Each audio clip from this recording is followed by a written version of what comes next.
ನಿನಗೊಂದು good news. ಏನಪ್ಪ ಅಂತ ವಿಶೇಷ? ನಾಳೆನೇ ನಿನ್ನ ಮಗನಿಗೆ ಮದುವೆ. ಏನ? ಯಾಕಮ್ಮ ಹಾಗೆ ನೋಡ್ತಿದ್ಯಾ? ನಂಬಕ್ಕಾಗ್ತಿಲ್ವಾ? ಈಗ ತಾನೇ ಸಾಕ್ಷಿ ಫೋನ್ ಮಾಡಿದ್ಲು.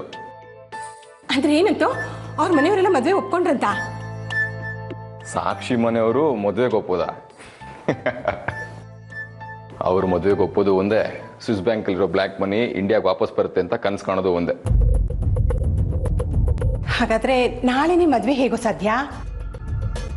ಸಾಕ್ಷಿ ಮನೆ ಬಿಟ್ಟು ಬರ್ತೀನಿ ಅಂತ ಹೇಳಿದಾಳಮ್ಮ.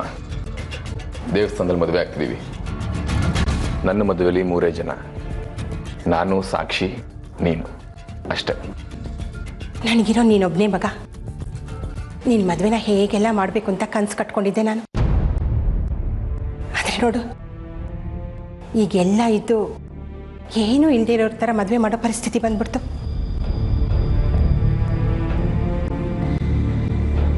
ಯಾಕಮ್ಮ ನೊಂದ್ಕೋತಾ ಇದೀಯಾ?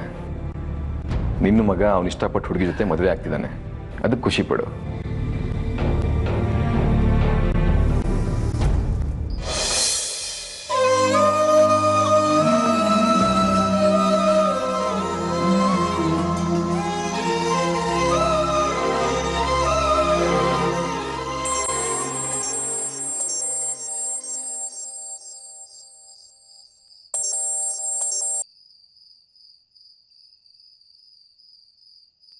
ಏನಮ್ಮ ಮದುವೆ ಹೆಣ್ಣು ನಾಳೆಗೆ ರೆಡಿನಾ?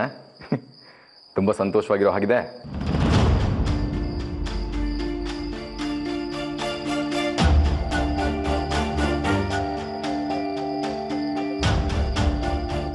ನಾನಂತೂ ತುಂಬ ಹ್ಯಾಪಿಯಾಗಿದ್ದೀನಿ ಸಾಕ್ಷಿ. ನನಗೆ ಇವತ್ತು ಎಷ್ಟು ಆನಂದ ಆಗ್ತಿದೆ ಅಂದರೆ, ಇಬ್ನಿ ಇರೋ ಹೂವಿಗೆ ಆ ಸೂರ್ಯ ಮೊದಲು ಮುತ್ತು ಕೊಡೋದನ್ನು ನೋಡುವಾಗ ಎಷ್ಟು ಆನಂದ ಆಗುತ್ತೋ ಅಷ್ಟು ಆನಂದ ಆಗ್ತಿದೆ ನನಗೆ.